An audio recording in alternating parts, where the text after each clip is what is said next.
I dial 911. All I can get out is my address over and over again. And I am terrified.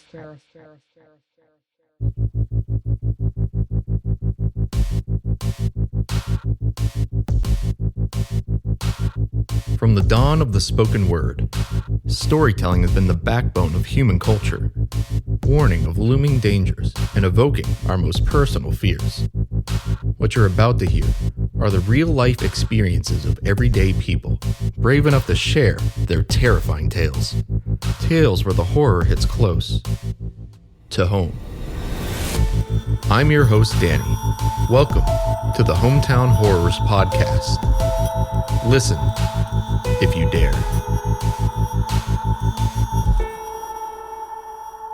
Howdy, everyone. Welcome back. We are the Hometown Horrors Podcast, and we've made it all the way up to episode 5. In this episode, I'm speaking with an old friend from high school, Juli, who's had her run of supernatural experiences throughout her life that, I'll be honest, I'm just learning about them now. A little bit about me and my background. Growing up and you're finding yourself throughout the different points in your life and you're trying to figure out who you are as a human being. And sometimes you're told by adults, oh, you're not really interested in that, or it's just a phase. It's a phase. But being told by adults who often would say things like that, oh, yeah, you can connect with the dead. Ooh. It's a thing in our family. She has the gift. I have. She's inherited the gift. May I ask, are you going to introduce your own daughter to that? She's already started to show signs that she's inherited it. Because over here trying to play skeptic, you've not already played up the actual love that you have for, spooky stuff, Halloween. She honestly caught on to things like that on her own. When my 2-year-old is coming up to me in the kitchen and telling me that there's somebody standing there with us, and I can feel that there's a presence here, it's a little disconcerting. Yeah. I try not to project my own feelings, my own emotions. I want her to have a genuine experience with everything in life. So it'll be a conversation, I'm sure. Especially if her experience is anything like mine. I definitely have shied away from my gifts a lot because there's this perfect mix of fear and fascination and trying to balance between that, because if you give into fear, really bad shit could happen. Yeah. Do you think part of that's also like something that comes with adulthood? Not just adulthood. It's been through my adolescence as well, because from a very early age, I have actually had a fear of death. It is something that I still work on today in therapy. And like with a lot of people, I don't think it's just the fear of death, but the fear of the unknown. As far as I know, this is the only shot that I get at this. And after it's lights out, I don't know what happens. I have speculations. I have my own beliefs. But none of us truly know. It's very disconcerting. There are souls, there are spirits still here that can project. Yeah, what's going wrong up there that there are still things down here? Right. If I'm giving my completely honest view of afterlife, I think if there is one, and most days I am skeptical there is. Like I mentioned in podcast 1, my third eye has been closed for a bit, and I'm an adult. I'm old and tired.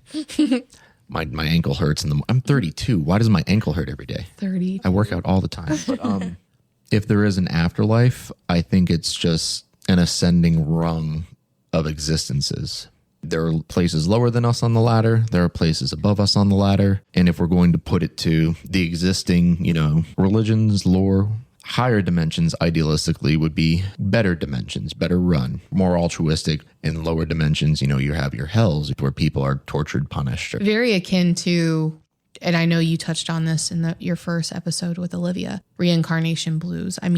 Everything that I've read up until this point, reincarnation blues is probably the closest any author has ever gotten to what makes sense if that thing existed. Yeah. And those of you that haven't read the book, I highly encourage you to read Reincarnation Blues. I can't recommend it enough. Yeah. But one of the biggest points of the book is that you have this finite amount of times to come back. Even in rebirth, to give that star-studded performance in life, and unique to you. You ascend. You go to the Hall of Fame. You're your highest existence level on any field, yeah. So I have only met 2 people in my entire life who I know this is their last run. This is their championship run. This is their last run. Their title bout. It's fucking beautiful, dog. Especially in this timeline, everything that we've just been through in the past 3 years. And that's like the expression too, when the going gets tough, the tough get going. Right. So. But how long did it take to be tough? Did it take multiple lifetimes? I unfortunately have a few more runs. I feel like I've known I've had the potential of what I will do in my life, independent of any theory of reincarnation. Because I've always felt that I had a lot of potential in myself. But that's also just, millennials. We all think we're going to, be the main character of some grand story. I'm going to be a rock star. Yeah, Mom. You're going to do something that's going to change everything. But what is it going to be? And then you get to 30 and you're like, ugh. I was thinking about it today, and it's just a full circle moment. Looking back when you first mentioned that you wanted to do a podcast, you've always been a story collector. And it's not just other people's stories. I remember you telling me when we were teenagers that you would often pick the interesting path. So you'd have the story to tell. Like I remember that mindset. Yeah. You're like, I'm going to do some weird shit. People are going to know about it. Well, I had a fake treasure chest full of candy in my room, just so when people would be over and I would just pull out the chest and throw them a piece of candy. And they're like, what the hell are you doing? You ain't got treasure candy? What are you doing with your life? But no, seriously, I don't want it to sound like blowing smoke, but just that full circle moment. I was like, he said he was going to do that shit. He did that shit. I mean, I know you've had amazing support from no, dude. Like it was a huge process just getting it up and running. And Olivia, my girlfriend, of course, she was extremely supportive the entire time. I went the creative writing route throughout high school, college, and haven't really written anything since then. Yeah. So I didn't know how to reconcile my connection to love of media and love of story into something I was actually putting out, and probably just laziness on my part. But as I was like growing older, I began to realize like I'm not sure if the medium I want to use exists yet. But here we are having a podcast. Like it was that hard to, Yeah. You hit the nail on the head. To do something that you actually enjoy. You got to find a way to make the tedium fun. You have to make your life worth it for you, even if it's just create your happiness. Making a dumb risk come to life.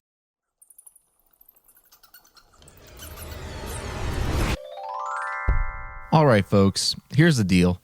I was going to skip the shout out this week because I thought, we're getting into the holiday season. Maybe just let them enjoy the podcast. But what we're going to do instead is a public service announcement. If you haven't downloaded a digital app like Audible to consume your literature, I don't know what you're doing with your life. I got rid of all of my paper media a couple years back. I bit the bullet. I sold it all at the local media thrift shop for us here in the Virginia area. It's usually McKay's Used Books in Manassas or Second and Charles. Second and Charles is a good spot too. I got rid of all of my paper media. I downloaded all of the books that I like and want to read on Audible. And you know what? I'm at a computer all day at work. I'm in the car all the time, going from A to B. I'm at the gym, listening to my phone. Why not just listen to my books? And you know what happened? The very first year I did that, I crushed like 80 books in a year, 80 audiobooks.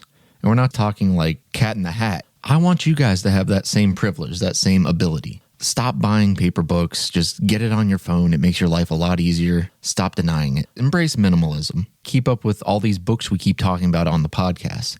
Snatch up Reincarnation Blues. Get John Dies at the End. Look into Midnight Library. Take it from me. I'm an English major and I hate reading. I can say that freely. I have that degree. I get to say I hate reading. I hate books. But when they're read to you, you finish them and then you want to go back and do it again because it won't take you 3 months to get it done. There's nothing better than that. Anyway, I've rambled long enough. Back to the stories.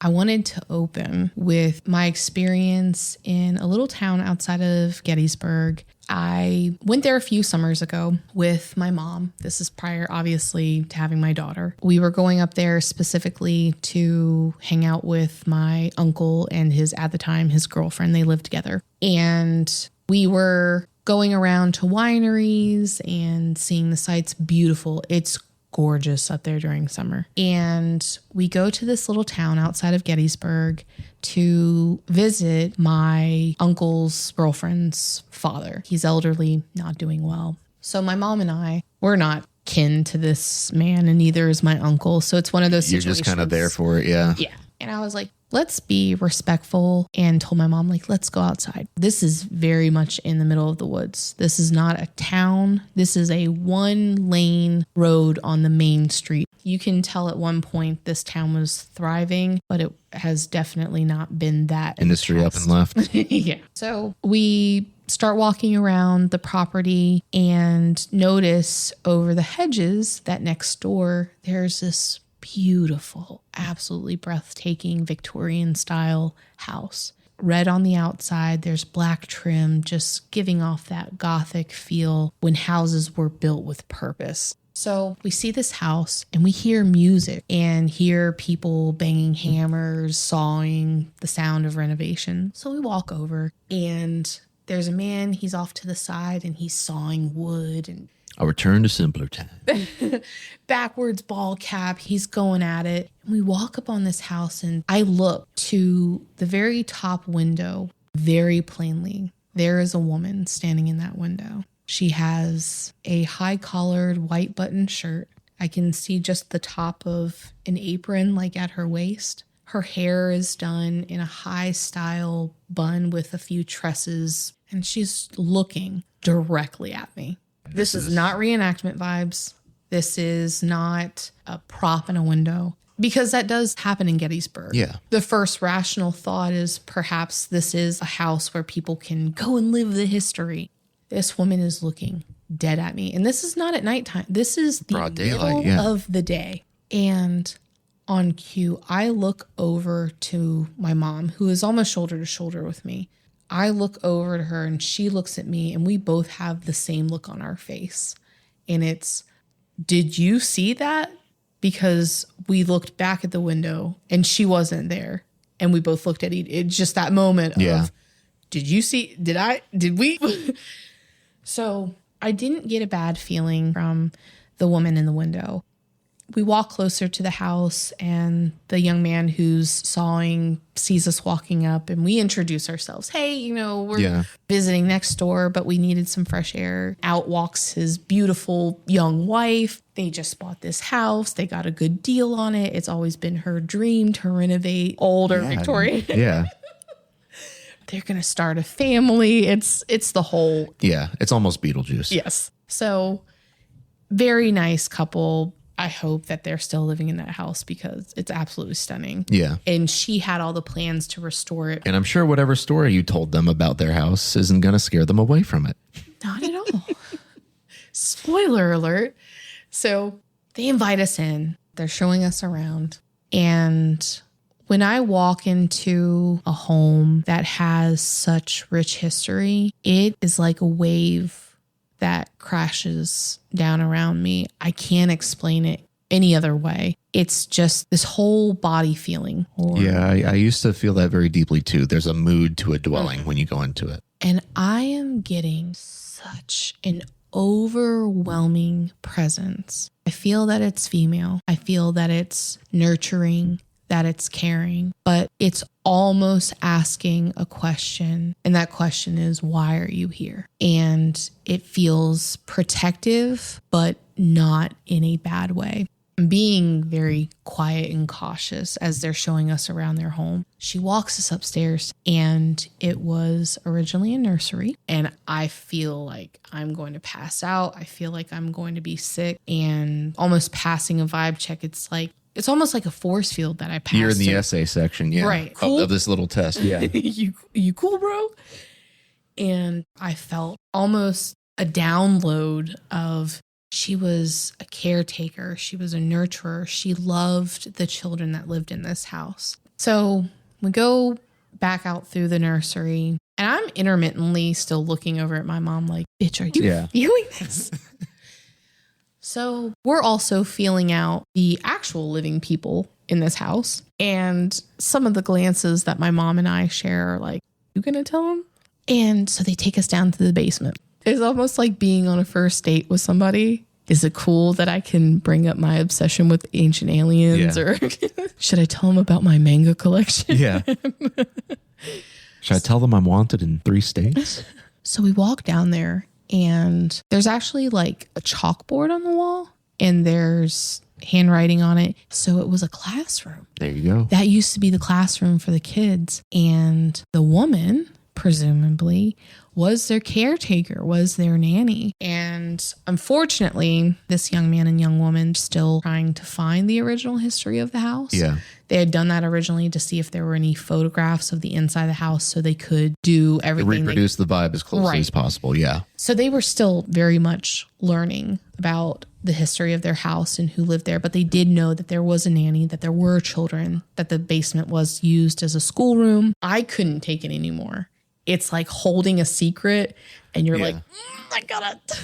But I looked at my mom for almost confirmation, like, I'm going to let the cat out of the bag and we might be asked to leave this place. So I don't know if you guys are really into this sort of thing. And if you're not, I don't want to be offensive, but are you into the supernatural? And they both kind of laughed. They're like, well, with a house like this, it's got history. Yeah. We wouldn't be surprised if we didn't hear a few bumps and creaks in the night. And we know what we're getting ourselves into. It's like, just so you know, she's still here. I don't know if she passed here or if maybe her essence was so drawn to this house and the children, but she's still here. I saw her. She's part of the curb appeal. I'm trying to just find that right tone of, yeah, you got a ghost here. You got ghosts. Yeah, ghosts in the house. So I just told him, I'm like, I walked upon this house. I saw her in that attic room. Even before you let us know that it was a nursery, I keep feeling these waves of wherever in the house was obviously important to her. The nursery would make sense. The basement classroom would make sense. Yo. She's very much here. She knows that you're here. I don't think that you would ever have an issue with anything if you were to start a family in this home because she very much seems protective and loving towards children. And it almost seemed, and I hope I didn't project this or imagine it. But it sounds like you're going to say that they understood something new about the house that they'd already felt. I think they already felt it. They both steal kind of a glance at each other, and it's not a, she's fucking crazy. It was that knowing smile between a young husband and a young wife of, okay. Okay. Yeah, when we were sleeping on the blow-up mattress in the foyer, and we felt someone standing over us. Yeah. The reason I wanted to share that story specifically, when you watch a horror movie, it's almost always centered around the fact that it's a dark and gloomy night. Yeah, and there are experiences with the spiritual that aren't necessarily frightening or life-threatening. And the fact that this happened in the middle of the day, it is 85 degrees and a beautiful summer day. It's insane. I do want to make it very clear. I am skeptical. I also believe in science. I believe in factuality. I believe that things should have an explanation and oftentimes do. Because I'm sure every single guest will have this frequency. But, if you feel like you have a connection to the supernatural, there is a point of like, well, am I just crazy? And that is something that almost everyone takes into account. There have been times where I've been real with myself and I think that I'm having an experience, but then I'm like, okay, there is a draft, or I know what that sound is, or I know what I just saw and what I didn't see. So yeah, I do want to make that very clear that I'm not just full throttle of everything's a ghost. Yeah. See, I want a good Skinwalker episode so bad. Oh, so I have a small snippet. It's not even a story. But where I go to therapy, I see a woman who literally lives in a cottage. And I'm telling you, every single time that I have to park on the road and on the other side of the road, it is straight woods. I have fucking heard something imitating a person. When I come out to my car, it says, hey, hey, hey. That's no. Nope. So the implication of that is that just in the woods, almost like a turkey call, something is trying to get your attention to lure you into those woods. I 100% fucking ignore it. To explain skinwalkers to an audience that doesn't know what a skinwalker is, ooh, I'm going to let you do it, Julie. Okay. A skinwalker is a creature, a being that can imitate human voices, but more specifically, perhaps somebody that you would recognize, a family member, somebody that if you heard a distress call or something call out in that person's voice. For me, it would be my daughter saying, "Mommy, help me." I'm going to fucking run as fast as I can to wherever that sound is coming from. And they lure you and bad things happen. The folklore, like any phenomena, there's a couple of good origin stories. Yes. But it used to be a Native American tribe. The story goes that they had a mysticism to them as a culture, and they could tap into some power, some kind of energy, shapeshift, commune with animals, maybe heal people. But the dark side of that was when you lose yourself between animal transformations. And apparently, if you transform into a different creature, like you're not going to turn into a rabbit and keep your human faculties. You won't have a human understanding of the world as a rabbit. It's not like your brain just shrinks. You're inhabiting the body of a different being. Yeah. So as you transform more, you lose more of yourself as a human. Different pieces of animal warp their way into you, and you just become a creature. Jesus Christ. You can transform into a human, but you won't be entirely human mentally, and from what I hear, physically. So fucking terrifying. Yeah. The phenomena that's very popular in Virginia is that of the knot deer. Yes. Have you passed a deer on the side of the road that looks a little strange? Maybe a couple of limbs are longer than the others, or the neck is shorter. The face looks like a person's. It could be anything. And it's just horrifying to think that there are this is the part in the episode where I get chills and start looking around the room. But it's horrifying to think that there are just half people out there. Ugh. It's apparently not good to talk about them either, because if you know of their presence or you've tampered with one, they will have to snuff you out, because then the secret's out. But yeah, speaking from a place of skepticism, I think we're good. You're the only person I've told about that. So yeah. I mean, you have my full disclosure to release. And that's part of it too. Part of it's luring you out. Part of it's like you see something, an animal that doesn't look right. It's clear as day. Hey. Fuck that dog. And I mean, let's be real. It might not even be a skinwalker. It might be an alien. It might be some kind of extra dimensional entity. At this point, aliens, if you're something out there. I love to think about. Do you know how... just take me. Yeah. Just wipe me out, dog. Just obliterate me. Something that I think about and turn over in my spare time is, you know how a fly or an insect will be attracted to a light bulb? Probably has no idea why it's attracted to it. It's just... moth to a flame. Yeah. Imagine that phenomena not existing for so much time and it just being a small consequence of something much, much larger than you's existence. Oh, fuck. Yeah. An animal probably doesn't understand why it gets killed when it runs into the street. You can hold up your phone to a dog and it's literally this is something more complex than you will ever be mentally able to understand. What about the things that are bigger than us in the universe? What is our version of that? What if ideas are actually just a consequence of another life form? What if creativity is a consequence of something above us in the food chain? You don't even. What would they be? Beings of light? Just. You don't even want to get me down this rabbit hole. It's really scary to think about. The movie Nope that we saw. That was a perfect example of there being a higher life form as an order to things in the universe. You know, predator, prey. We're talking metaphysical over there being an apex predator in our Milky Way galaxy. What's the runoff of the larger things that we can barely imagine? One of the biggest missteps that you can make as a living creature is thinking that you're the biggest fucking fish in this pond. So going from the house in the little town outside of Gettysburg, we're now going back. We're Tarantinoing to my teenage home in Bealton, Virginia. Bealton, Virginia. For you. For not those reasons, but reasons. For all of you not familiar with Bealton, Virginia, it's a little teeny tiny dot on a map.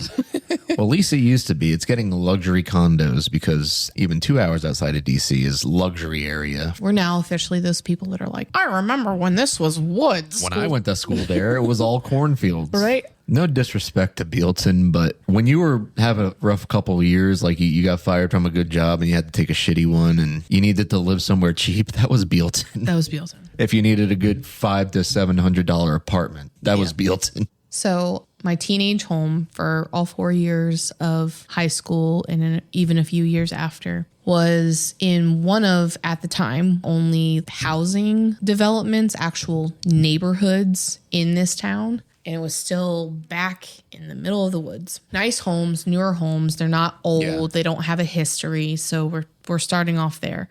But as anybody knows, if you know anything about Virginia, specifically the area that we live in, the northern Virginia area, it is all battlefield. It is places where lots and lots and lots of people have died. Yes, indeedy. Horrible deaths. I cut it, but we mention it almost every episode. So who knows what kind of burial ground, war ground. You never know what kind of graveyard you might be on. Yeah. Exactly. I mean, I have lived in a lot of different developments, Danny, throughout the Northern Virginia area. I've lived in more that have had graveyards than don't. Do you know what it's like living in an apartment complex with a graveyard next to it? Hey, we couldn't exhume these bodies because that's the agreement that we have with the landholder. But over here are some apartments. And for anyone moving to Virginia, you're getting some of that too. So newer home. At the time that this story takes place, I am 16, 17 years old. Growing up, even from a very young age, don't want to get anybody in trouble, but I have been left home alone. I would be what some would consider right on the cusp of like a latchkey kid. I'm trusted enough in my maturity that I can let myself in my house and not burn it down. Obviously, it wasn't a problem. Yeah. I can be home alone and not burn it to the ground. So it's just her and I and our 3 dogs. It's a single family home, 3 levels, basement, middle floor, upstairs where bedrooms are. And she's going out for the night into town, into Warrenton, which is approximately 15. I'd say in the realm of 20. Yeah. 15 to 20 minutes, 25 away. Maybe. I was like, okay, have fun at dinner. I know the sounds to listen to. The garage door opening and closing. The door that comes into the house. I know the sounds that she makes to listen for. That's another trope we bring up in every episode. You know the sounds of your house. You know what you can explain away. Also worth noting, while my mother is the only other human inhabitant, I live with 3 dogs, 2 of which are labs and 1 which is a Pomeranian. If anybody knows anything about these breeds of dogs, the labs are high energy. Frenetic, dancy, happy. Yeah. Ready to lick your face off, but also protect the house and the people that they love. My Pomeranian, typical ankle biter, yep. Little dog complex. Point is, I have 3 built-in alarm systems that will bark for 10 minutes if a leaf blows the wrong way. I see where this is going, yeah. So my mom leaves. I hear the garage door close. I'm more than likely going up to my room to talk on AIM and go to bed. Also worth mentioning that in the room across the hallway, my mom leaves her TV in her bedroom on for my dogs. So they have lights. As most pet owners do when they leave. So when I close my bedroom door, because we are in such close proximity, I can see the shadows of the TV flashing on the floor. Dancing. Yeah. I know what it sounds like when my dogs walk to the top of the stairs, etc. So I lay down in bed and I very clearly hear the door to my basement open. I don't hear my dogs. I don't hear anything else. I very clearly hear this door open because, oddly enough, it did need some WD-40. And I very clearly hear it close again. I know some basements do have a basement entrance. This is a completely underground basement. It's an in-ground basement. So someone's coming up from that motherfucker. So I sit up in the bed because I'm like, okay, let's start with the logical. Is there a draft? Is there something? So I'm sitting on the edge of my bed. Take a few deep breaths. Don't really hear anything. Maybe it was in your head. You never, In my head. I'm home alone. It's dark. So I wait a few more pauses and I very clearly hear footsteps on wood floor in my kitchen. And they are moving towards the staircase. I don't think I'll ever be able to properly express what this type of fear feels like. Did some person break into our house and lay in wait? There's no good, comfortable explanation for what's about to happen. I'm not even going to the supernatural, right? Even with my extensive history with it, I hear it get to the bottom of the stairs. I am gripping my cell phone. And I don't know how I muster the courage to even do this, but I text my mom and I say, somebody's in the house. And she almost immediately texts back. She's like, what? I very clearly heard the door to the basement open and close. I very clearly heard loud, heavy footsteps, almost as if somebody's in boots, like in work boots. She goes, I am all the way in Warrenton. It took us 30 minutes to get here. We're leaving. Call the cops. I'm thinking, I'm like, do I have something heavy in my room? Do I have something to defend myself? Yeah. If I call the cops, I'm going to have to talk. And if there is genuinely someone in this house, they're going to hear me talk. So I'm gripping my phone and I have 911 dialed. I'm ready to hit the dial button. And I hear the footsteps start going up the stairs. At this point, I can't make this any clearer. I have 3 dogs that are alerted to anything that makes noise in this house. Do you know where they are in the house right now? Are they in your mom's room? Are they just kind of spread about? Oh, Danny, I would love to answer that question. And the answer is the Pomeranian is nowhere to be found. The black lab is somewhere cowering and hiding. And my yellow lab and pit mix is at the top of the stairs whining. And she does not whine. I know that there's something coming up the stairs that I don't want any part of. And as the steps are getting closer, I hear the footsteps of my dog go into my mom's room. Ever is coming up their stairs. She doesn't want it. I hear the footsteps fall on the landing that's between my mom's room, the bathroom, right directly in front of the stairs, the guest room, and then my room. My room is the only room with the fucking door shut. So, again, I can very clearly see the shadows that I'm used to of a TV being left on. And the hall light, I'm assuming, was off. Yeah. I can very clearly make out what are the normal TV shadows dancing underneath the frame of a door. I then very clearly make out the shadows of someone standing at my door. And I'm holding my breath. I still haven't dialed 911. And this eerie silence falls. Right now, I'm holding my throat because I feel the presence of this moment so hard. I still feel it to this day. I'm holding myself and I'm like, you're awake. This is not a projection. And I hear very clearly a man's deep voice say my name, Juliana. And it's not a voice I recognize.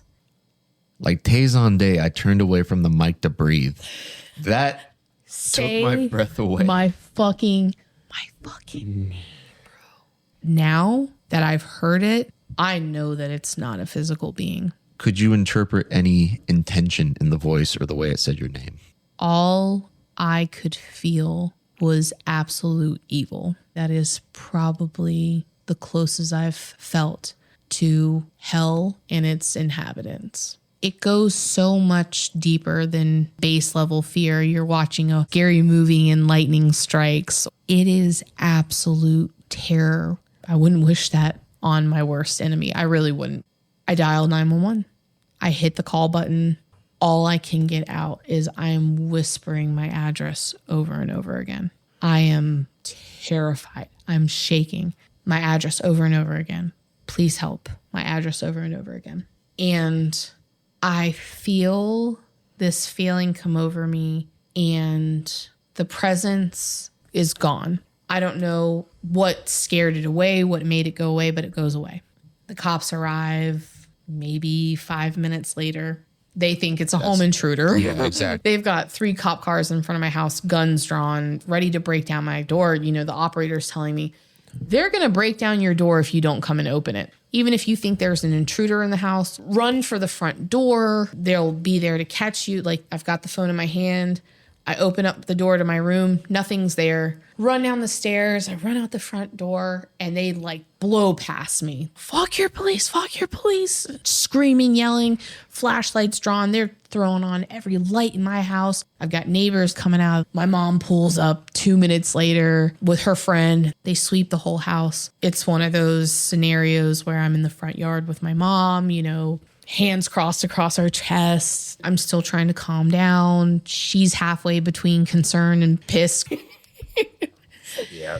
But obviously still concerned for her kid. And the cops come out and it's like, we search every single window in that house is locked. There's no access through your basement. All the crosses were upside down.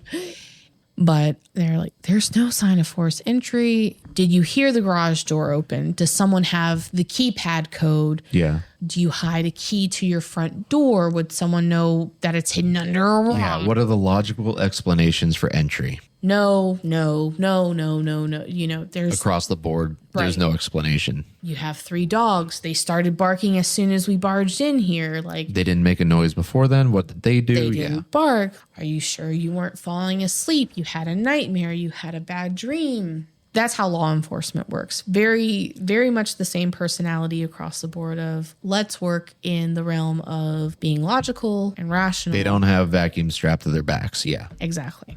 So I don't really have an ending to that story other than, mom's pissed, her night's ruined. There wasn't a home intruder. I was technically physically safe. But for weeks after that, reliving the moment, thinking I hear footsteps and just having to walk myself through it and just coming back down from being so elevated mentally and emotionally. Going back to, where did it all start? I don't have a specific, this is the day that I knew this is when the narrative of you as a spiritually in tune person began. But I can tell you that it goes back well into my childhood with me seeing things, feeling things. I have a very different relationship again because between the spirit realm and the human realm that there's a veil and that you can lift the veil. I've often tried to nail the veil down because I just don't want to leave myself open to anything that could affect me. So I'm very careful and I'm very methodical about the experiences I allow myself to have. And sometimes that doesn't always work. Sometimes I just have experiences and sometimes you're not looking for it, but it happens. Exactly. But going back to the year 2000, I am at that time, 9-10 years old. And we lived in a housing development called Quail Hollow, which is in Manassas, Virginia. Again, don't need to harp on it. Could be a battlefield, all battlefield. And this house, this townhouse in particular, super haunted. I'm not living there at this point. I'm living with my father. I'm visiting my mother. This is my mother's home. And it's townhouse, 3-level townhouse. In particular, the 2 things that would happen on a regular basis, I'm talking daily. My mother would smell her father's cologne a lot, randomly. Her father died well before I was alive. Yeah.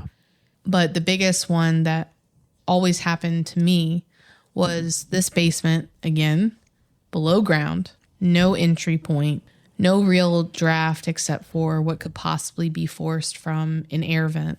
We had an old white rocking chair that sat in the corner of the basement. There's no air vent around this corner. There's nothing logical.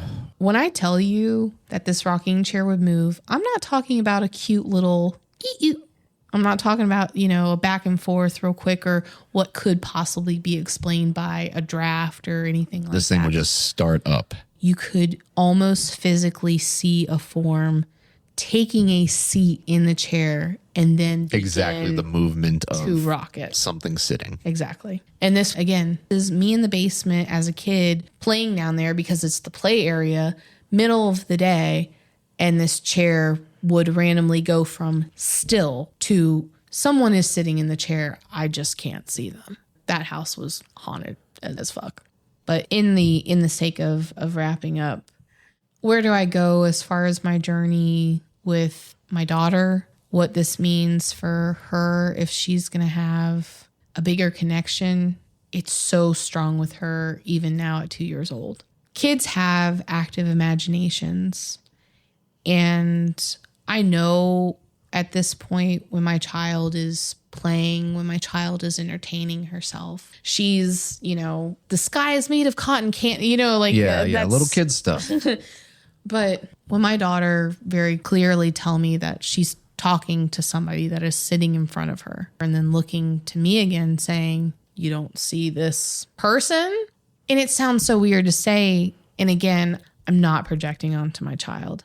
If I really had my choice, I would rather her not have an inclination like this, because it is and has been such a checkered road for you. Such a struggle for me. I like to think of myself as a decent parent. I don't want my kid to struggle. I mean, life's hard enough. You don't want the added, oh, hey, by the way. Yeah. Just wanted to tell you, this shit's real. That'll be fun to see as far as how that develops. Again, I can't stress it enough. I'm just so clinical with her. I tell her oftentimes when she tells me that there's a presence in the room, which I can very obviously feel. And I'm like, she's not lying. Just tell it goodbye. Don't talk to it. Don't show it any emotion. Don't show it your fear. Don't show it even your recognition. Just tell it goodbye, because I don't want her pulling back that veil, opening that curtain, opening that door and saying, hey. There's a reason why in vampire lore, you have to invite the vampire in before they're allowed to come to your home. It's almost the same in every single people mess around with the Ouija board or they yell at a graveyard. So this is called the Hometown Horrors Podcast. It should be called the Brown Pants Podcast. He wore the brown pants. So it's been a pleasure knowing you all these years. And it's been a pleasure having you on the podcast. Stop. I can't wait to share more spooky things. I can't wait to just get more episodes. Toodles, everybody.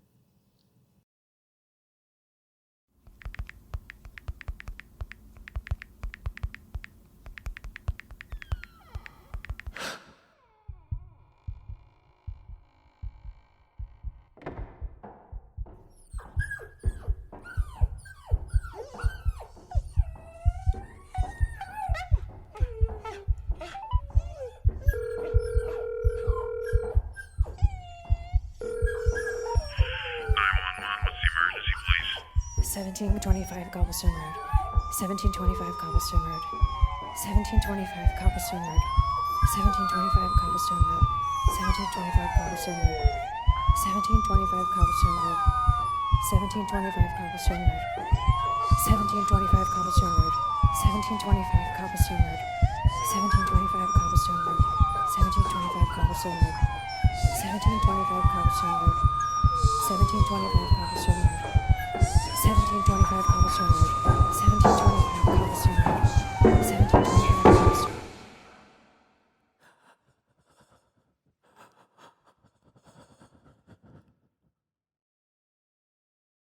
So Juli and I lost a friend this year, and we were just going to give him a little bit of a tribute on the episode.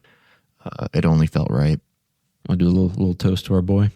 Of course. Absolutely. Rest in peace, Damon. We love you. Now those were some frightfully fun stories. Howdy everybody, it's me, your host Danny, and I wanted to let you in on something special. You might have noticed that when I introduce the show I say we are the Hometown Horrors Podcast. That's because there will always be at least 3 people in each episode. Me, the person who wants to hear a good story, the guest, the teller of a good story, and you, the listener, that takes that story and carries it with you out into the world. And we make up a special kind of trinity. We are the Hometown Horrors Podcast. And if you ever want to graduate from listener to guest, reach out to us via our handle on Instagram, hometown_horrors_podcast. Our email is thehometownhorrorspodcast, no spaces, @gmail.com, or via text or phone call at 571-358-8880, which FYI is not my personal number, but give it a ring. I'll get back to you, because if there's anything I've learned from doing the podcast is that everybody has a story, and that story deserves to be heard. On your number one source for the most spine-tingling, gut-wrenching, insomnia-inducing stories around, the Hometown Horrors Podcast.